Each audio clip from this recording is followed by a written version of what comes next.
สวัสดีครับพ่อแม่พี่น้องวันนี้เราปั่นจะพามาใส่เบ็ดครับเหยื่อใส่เดือนครับผมเบ็ด30 ลังครับเดี๋ยวจะเป็นหน้าครับไม้หอยนะครับหอยเจ้าค่ำน้ำขุ่นๆไม่รู้ว่าจะมีป่าหรือเปล่าครับผมเดี๋ยวไปใส่กันเลยครับลังแรกมาปั่นก็จะใส่ลงครับคางเนี่ยครับไม่รู้ว่าจะมีตัวเปล่าครับใส่กันเลยครับเนี่ยมาปั่นจะใส่เป็นโตเลยด้วยครับใส่เดือนของเราปั่นเกาะทั้งสี่ใส่เกี่ยวไปทั้งสี่เลยครับจะอยู่ในแบบนี้ชมกันไหมครับ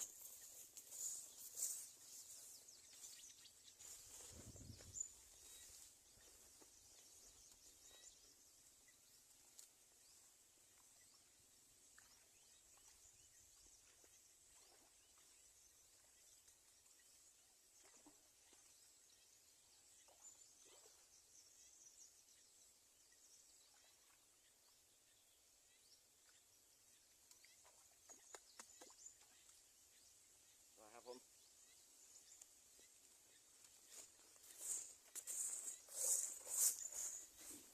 นะครับมาปั่นก็ได้ใส่ไปนี่ครับข้างแดงๆครับชมมาเลยครับ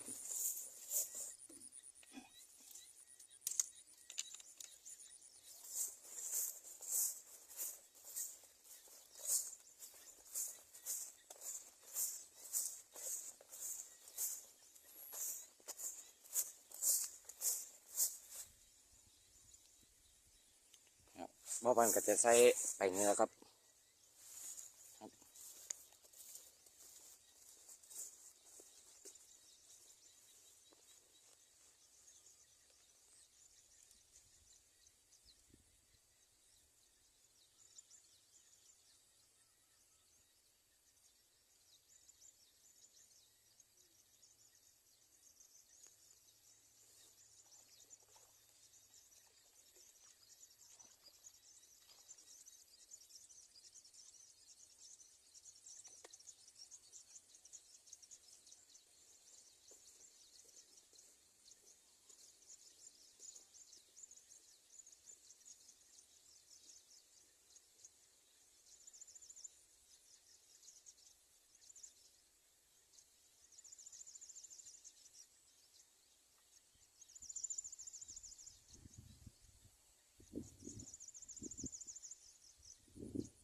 นะครับใส่ผู้เดียวถ้าทำผู้เดียวต้มวีฝนที่ตกอีกแล้วครับฝนก็ตกกระเซ้าตกมากกระเซ้าตกมากแล้วกระเซ้าอย่างเงี้ยทำมาปั่นใส่เบิ่งไปน้ำเนี่ยครับพร้อมถ้าเกิดใส่เงาลงไปผมครับรู้ว่าจะมีโตหรือเปล่าด้วยครับฤดูกาลแรกแล้วมาปั่นจะใส่ขั้นนี้ก่อนครับไปส้มกันเลยครับเนี่ยมาปั่นจะใส่ไปนี่ผม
ปั่นที่ใส่ลงหลังครับ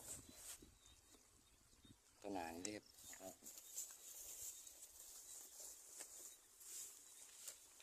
เดี๋ยวปลาดุกมันเขาครับ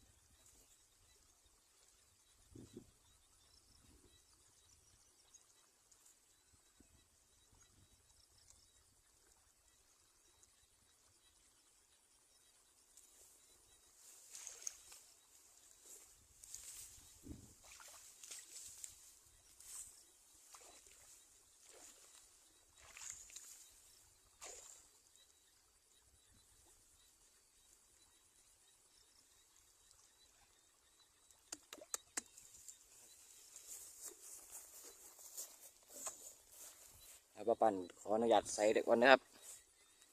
จังมาส้มน้องกันครับครับบางทีปลาปั่นก็ใส่ได้ใส่เป็นนี้ครับไปหอดกันให้หน้าขั้นนะครับออมครับมันนี่ปลาปั่นก็ใส่ลงไปเนี่ยผมเนี่ยลงไปงานต้นไม้นะครับกับไปต้นขางลำหน่อยนะครับ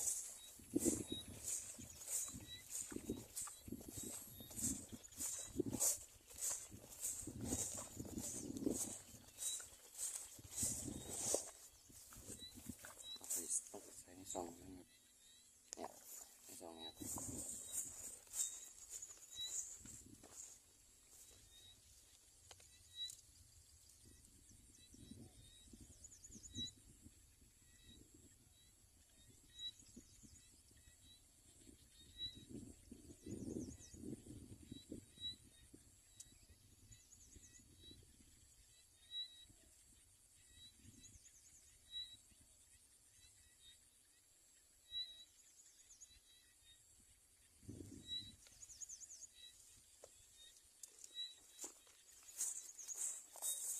เอาเลยครับ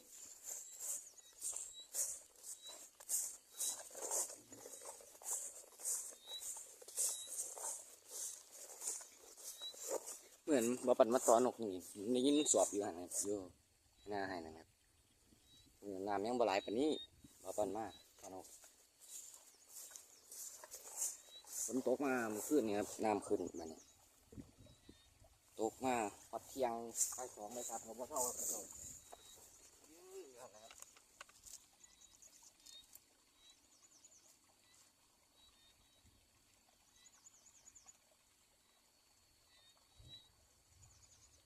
ป่าของห้องฝนตกอีกแล้วครับวันนั้นทำเบ็ดปลาปั่นที่บ่อง่าย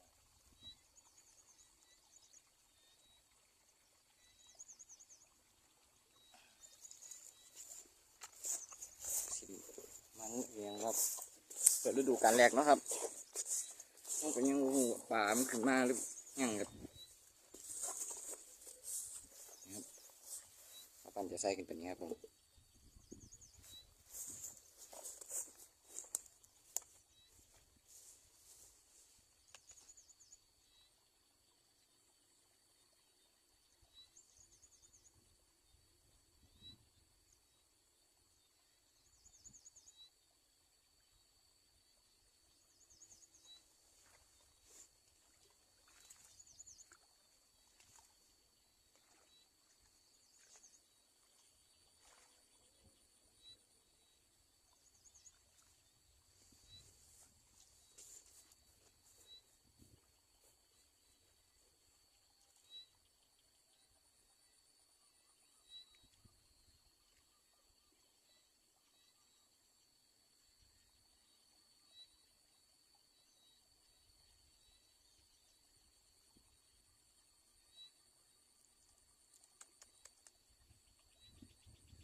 ครับจะมาเบิ่งนะครับ